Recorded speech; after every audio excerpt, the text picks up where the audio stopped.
Hello students, today we are going to discuss our next topic that is flotation. अभी तक हमने पढ़ा अगर किसी भी बॉडी को हम लिक्विड में इमर्ज करते हैं तो उसके ऊपर दो फोर्स एक्ट होते हैं. नंबर 1 वेट, बॉडी का वेट ऑफ द बॉडी जो एक्ट होगा वर्टिकली डाउनवर्ड और ये एक्ट होगा through the centre of gravity.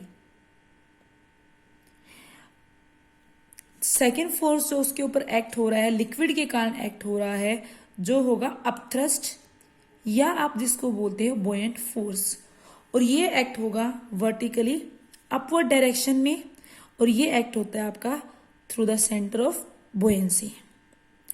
तो इन इजी लैंग्वेज में हम ये कह सकते हैं कि दो फोर्स, पहला weight of the body and second is upthrust of the liquid act करते हैं किसी भी फ्लोटिंग बॉडी पे या बॉडी सिंक हो रही है. अगर हम मैग्नीट्यूड्स की बात करें, हम देखना चाहें वेट कि वेट ऑफ द बॉडी क्या होता है. अगर वेट की बात करें तो क्या होगा वेट, mg एक तरह से आप यही पढ़ते हो या फिर हम क्या लिख सकते हैं m को डेंसिटी इनटू वॉल्यूम. तो वेट ऑफ द बॉडी, ये फोर्स कितना होगा weight of the body, volume of body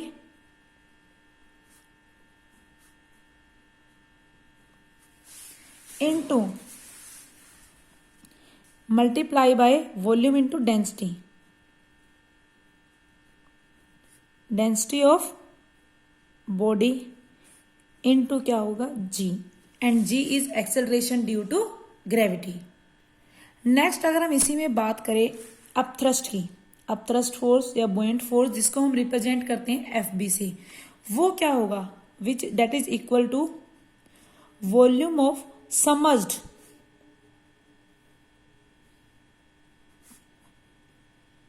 part of body into density of liquid into g. दोनों में फर्क क्या है, जब हम वेट ले रहे हैं बॉडी का उसमें क्या लेते हैं वॉल्यूम ऑफ बॉडी, इस बॉडी की वॉल्यूम लेंगे और इसी की डेंसिटी लेंगे into acceleration due to gravity. But जब हम बात कर रहे हैं अपथ्रस्ट की तो हम क्या लेते हैं, जितना पार्ट बॉडी का जितना पार्ट इसके अंदर सबमर्ज्ड है, डूबा हुआ है. मान लो अगर इस बॉडी की बात करूं तो दिस मच इतना पार्ट बॉडी वाटर के अंदर क्या है सबमर्ज्ड है, तो हम इसकी वॉल्यूम लेंगे जो पार्ट लिक्विड के अंदर सबमर्ज्ड है. तो हम क्या लेंगे volume of submerged part of body. और डेंसिटी हम किसकी लेंगे इस टाइम लिक्विड की, बल्कि हमने जब वेट ऑफ बॉडी लिया था डेंसिटी हमने बॉडी की ली थी. ये चीजें छोटी छोटी जो आपको याद रखनी है. तो इसमें हम क्या लेंगे डेंसिटी ऑफ लिक्विड इनटू में एक्सेलरेशन ड्यू टू ग्रेविटी. अगर हम अपथ्रस्ट की बात करें, आपको पता है अपथ्रस्ट मैक्सिमम कब होगा, अपथ्रस्ट मैक्सिमम होगा जब आपकी बॉडी कंप्लीटली पानी के अंदर इमर्ज्ड हो जाएगी, मतलब पूरी तरह से पानी के अंदर डूब जाएगी. जब आपके पास क्या लगाता है बॉडी पे, वो मैक्सिमम अपथ्रस्ट कब होगा, बॉडी इज. अभी इसी चीज पे डिपेंड कि आपका अपथ्रस्ट जो है मैक्सिमम अपथ्रस्ट कह लो कि जो आपका मैक्सिमम अपथ्रस्ट है इसको हम डोनेट कर देते हैं मैक्सिमम अपथ्रस्ट को FB डैश से. तो मैक्सिमम अपथ्रस्ट आपका वेट ऑफ बॉडी से कम है, ज्यादा है या इक्वल है, उसके बेसिस पे हम इसको 3 केसेस में डिवाइड करते हैं. Case number 1 is when weight of body is greater than maximum upthrust.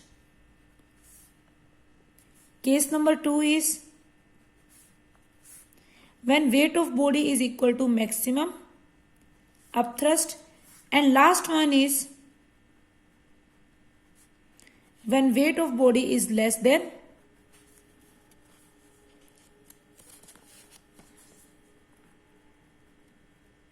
upthrust, maximum upthrust. तो इन्हीं की हम डिटेल में स्टडी करेंगे. फर्स्ट केस हमारा क्या कह रहा है, जब जो वेट है बॉडी का वो ग्रेटर होगा मैक्सिमम अपथ्रस्ट से. बेटा आपको एक चीज पता है कि जितना अपथ्रस्ट होता है उसी के बराबर जितना हमारा बुएंट फोर्स है उसी के इक्वल वेट क्या होता है हमारा, डिस्प्लेस्ड लिक्विड का होता है, या आप पढ़ चुके हो पहले, that weight of displaced liquid is equal to this one. तो हम इसको, तो इस केस में जब क्या होगा, आपका वेट ऑफ बॉडी ग्रेटर होगा इस अपथ्रस्ट के, इस केस में आपकी बॉडी क्या करेगी, सिंक करेगी, मीन्स डूब जाएगी। अगर मैं इसी केस में देखूं, अगर आपकी ये चीज ज्यादा है वेट ऑफ बॉडी, तो वाटर के अंदर इस तरह से आपकी बॉडी डूब जाएगी।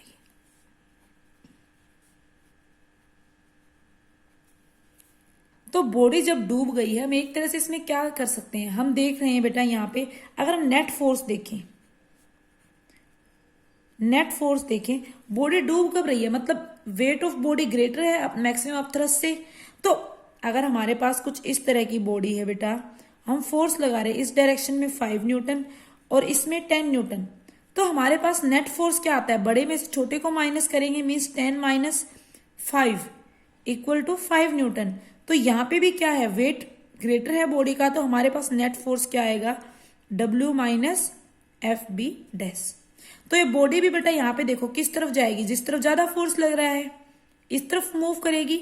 इसी तरह से यहां पर भी हमारा क्या है, नेट फोर्स क्या आया, W माइनस मैक्सिमम अपथ्रस्ट, और बॉडी कहाँ मूव करेगी, वर्टिकली, क्योंकि ये बड़ा है तो माइनस करने पे जो रिजल्ट आएगा इसे यही आएगा पॉजिटिव, तो बॉडी कहाँ मूव करेगी, यहाँ पे वर्टिकली डाउनवर्ड।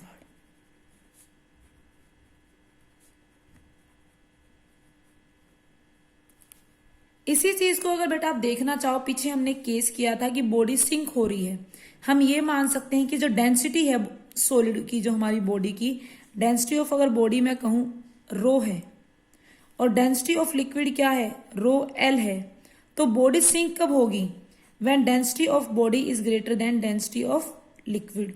तो इस केस में आपकी बॉडी क्या हो रही है, सिंक हो रही है, और नेट फोर्स आपका क्या आ जाएगा, दिस वन।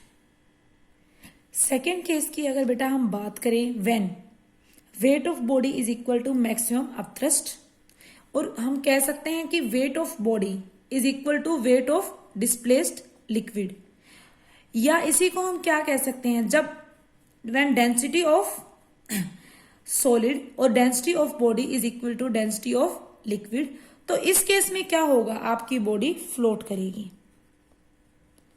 और फ्लोट कहां करेगी आपकी body, just below the surface of liquid, liquid की surface, below the surface of liquid, ये चीज याद रखना, इसमें जो बॉडी फ्लोट करती है just below the surface of liquid.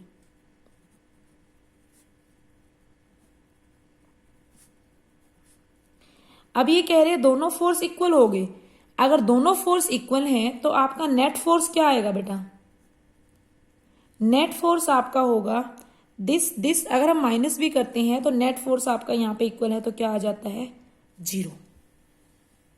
या हम यहां पे ये देखें कि apparent wait, apparent wait means किसी भी चीज का वेट पहले एयर में ले रहे हैं फिर लिक्विड में ले रहे हैं, जो उसका वेट है, तो एपरेंट वेट बॉडी का इस केस में जब weight of when weight of body is equal to maximum upthrust, तो इस केस में आपका एपरेंट वेट बॉडी का क्या आता है बेटा, इस केस में apparent wait of body will be 0। ये चीज याद रखनी है आपको। अगर थर्ड केस में इसी में बात करूं, व्हेन थर्ड केस क्या होगा, when weight of body is less than maximum upthrust, weight of body is less than maximum upthrust, और we can say density of body is less than density of liquid. इस case में भी body आपकी क्या करेगी, float करेगी। इस case में भी आपकी बॉडी क्या करेगी बेटा, फ्लोट करेगी। बट इस केस में आपकी बॉडी ऐसे फ्लोट नहीं करेगी जैसे इसमें कर रही थी, just below the surface of liquid. इसमें जो आपकी बॉडी फ्लोट करेगी वो कुछ इस तरह करेगी। अगर ये लिक्विड है आपका, सिर्फ बॉडी का उतना ही पार्ट क्या होगा, लिक्विड के अंदर सबमर्ज्ड होगा, जितना वेट ऑफ लिक्विड डिस्प्लेस हुआ है, जो इक्वल है वेट ऑफ बॉडी के। तो इसमें मीन्स बॉडी का कुछ पोर्शन क्या होगा, बाहर होगा लिक्विड के, और कुछ पोर्शन बॉडी का क्या होगा, लिक्विड के अंदर होगा। ओके, तो ये 3 केसेस थे। अब हम देख सकते हैं यहां पे आराम से हमने एक चीज नोटिस की बेटा कि वेट ऑफ फ्लोटिंग बॉडी, जो हमारा प्रिंसिपल बताएगा, principle of flotation, that weight of floating body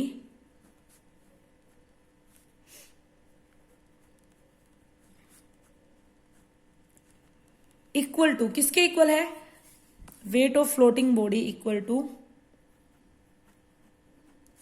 weight of, तो weight of liquid displaced by submerged part of the body, means जो वेट है फ्लोटिंग बॉडी का अगर हम केस लेते हैं तो किसके इक्वल होता है? वेट ऑफ, कि जो वेट ऑफ लिक्विड डिस्प्लेस हुआ है उसके समस्ट पार्ट से, उसके कारण। तो हम इस केस में क्या लिखेंगे? That weight of floating body equal to F B, इस केस में यही होगा। और इस केस में हमने देखा था बेटा फ्लोटिंग के केस में, इस वाले केस में, कि इस केस में हमारा एपरेंट वेट क्या होता है? अगर एपरेंट वेट की बात करें, और किसके एपरेंट वेट की? फ्लोटिंग बॉडी के एपरेंट वेट की क्या होगा आपका? 0। तो हम क्या कह सकते हैं कि प्रिंसिपल ऑफ फ्लोटिंग क्या कहता है? Principle of floating states that weight of a floating body, I repeat, weight of floating body is equal to the weight of liquid displaced by its submerged part। ये कह रहा है कि principle of floating body कि जो weight होगा floating body के वो इक्वल होगा जो वेट, जो लिक्विड डिस्प्लेस्ड हुआ है उसके समर्ज, उसको समर्ज करने से, मतलब बॉडी को हमने जितना समर्ज किया उसके इक्वल अमाउंट ऑफ लिक्विड क्या हो जाएगा? डिस्प्लेस हो जाएगा उस डिस्प्लेस लिक्विड के वेट के बराबर। ओके बेटा, एक चीज याद रखना हमेशा, ऐसा नहीं है कि ये जो आप पढ़ रहे हो प्रिंसिपल ऑफ फ्लोटिंग सिर्फ वाटर के लिए सही है। अगर आपकी बॉडी किसी भी डिफरेंट लिक्विड में फ्लोट कर रही है और उसका कोई भी डिफरेंट पार्ट हो सकता है, लिक्विड में जो बॉडी फ्लोट कर रही है किसी का इतना पार्ट समझ हो बॉडी का, किसी बॉडी का लिक्विड के अंदर इतना पार्ट समझ हो, हो सकता है कि बॉडी डिफरेंट डिफरेंट लिक्विड्स में फ्लोट कर रही हो और उनका डिफरेंट डिफरेंट पार्ट क्या हो? समझ हो। बट जो वेट होगा डिस्प्लेस्ड लिक्विड का वो हमेशा क्या होगा? सेम होगा या इक्वल होगा वेट ऑफ बॉडी के। आई रिपीट, क्या होगा? जो उनका वेट होगा लिक्विड डिस्प्लेस का, जो लिक्विड डिस्प्लेस हुआ है बॉडी के समझ होने से, जो वेट होगा आपका लिक्विड डिस्प्लेस का is equal to the weight of body always. चाहे कोई भी लिक्विड हो, कितना ही पार्ट समझ हो, तो जितना बॉडी का क्या होगा? लिक्विड डिस्प्लेस होगा उसका वेट किसके इक्वल होगा? वेट ऑफ बॉडी के। Okay, next topic is relation between volume of submerged part of a floating body, density of a liquid and the body. Okay बेटा, हमने माना कि कोई हमारे पास बॉडी है जिसका वॉल्यूम क्या है? बॉडी का, आई रिपीट, बॉडी का वॉल्यूम क्या है? V। V is the volume of body. कोई भी सॉलिड बॉडी है जिसका वॉल्यूम V है और जिसकी डेंसिटी कैपिटल, जिसकी डेंसिटी क्या है? रो S, डेंसिटी ऑफ बॉडी। हमने माना कि इस बॉडी का, हमने देखा कि ये बॉडी क्या कर रही? फ्लोट कर रही है लिक्विड के अंदर, जिसमें इसका वॉल्यूम V, कितना वॉल्यूम? कैपिटल V नहीं, स्मॉल v, इतना वॉल्यूम इमर्ज्ड है लिक्विड के अंदर। लिक्विड है जिसकी डेंसिटी क्या है? रो है, डेंसिटी ऑफ लिक्विड, और V volume, small V volume, volume की इमर्ज्ड है इसके लिक्विड के अंदर। अब हम बात करें तो अगर हम स्टार्टिंग, कोई बॉडी है अगर लिक्विड के अंदर 2 फोर्स लग रहे हैं, हमें पता है वेट ऑफ बॉडी कितना होगा? वॉल्यूम ऑफ बॉडी क्या इनटू में डेंसिटी ऑफ बॉडी रो है, इनटू में acceleration due to gravity. Next है अपथ्रस्ट। अपथ्रस्ट की अगर हम बात करें, अपथ्रस्ट किसके इक्वल होता है बेटा? जो वेट ऑफ लिक्विड डिस्प्लेस्ड हुआ है बॉडी बाय द बॉडी। अगर अपथ्रस्ट हम बात करते कितना लगता है? Weight of liquid displaced by the body, तो वो हमारा क्या होगा? Upthrust equal to volume of submerged part of the body. तो वॉल्यूम ऑफ डिस्प्लेस्ड लिक्विड कह दो या submerged part of the body, हमने अभी देख लिया था स्मॉल v, तो हम क्या लिखेंगे? स्मॉल v इनटू में क्या लेते हैं हम? Density of liquid, and density of liquid is rho l, into में एक्सेलरेशन ड्यू टू ग्रेविटी। और हमने देखा है फॉर फ्लोटेशन, अगर हम फ्लोटिंग की बात कर रहे हैं, फ्लोटेशन के केस में weight of body is equal to upthrust, और we can say that maximum upthrust, but is it not necessary. आपकी बुक में इसलिए मैक्सिमम दिया था तो मैंने हर जगह वही लिख दिया था symbol, but it is not necessary. तो weight of body equal to upthrust, substitute करो इन दोनों को, क्या आ जाएगा, V rho S G equal to small V rho N into G. जो टर्म कैंसिल आउट हो रही, कैंसिल आउट हो जाओ, तो हम मुझे यहां से क्या मिला, v अपॉन में v equal to rho s upon में rho l। This is your relation. तो हमें क्या मिला, ये क्या है, small v volume of emerged part of body, जो पार्ट बॉडी का पानी के अंदर डिप्ट है उसका वॉल्यूम हम क्या लिख सकते हैं, volume of emerged part of body. और ये क्या था, v capital V, volume of या टोटल वॉल्यूम कह लो बॉडी का, total volume of body equal to this is density of body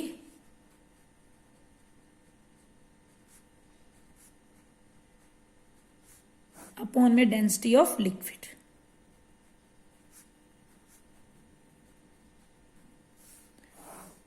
This is your relation. This is the relation between volume of submerged part of floating body and density of liquid and the body. तो क्या होगा, volume of emerged part of body, जो बॉडी का जितना part emerged है उसका volume upon में total volume of body equal to density of body upon में डेंसिटी ऑफ लिक्विड। ओके बेटा, तो आई होप यहां तक सबको क्लियर आ गया होगा। सिर्फ आपको अगर मैं फास्टली रिवाइज करूं तो आपको इतना ही याद रखना है कि अगर हमारे पास कोई भी बॉडी है, पहली चीज उसके ऊपर दो तरह के फोर्स लग रहे हैं, firstly is weight of the body and second is upthrust. Second हमने पढ़ा इन पे कि हमारा जो अपथ्रस्ट है वेट ऑफ बॉडी से मैक्सिमम है, लेस है या ग्रेटर है, उसके अकॉर्डिंग हमने 3 केसेस बनाए।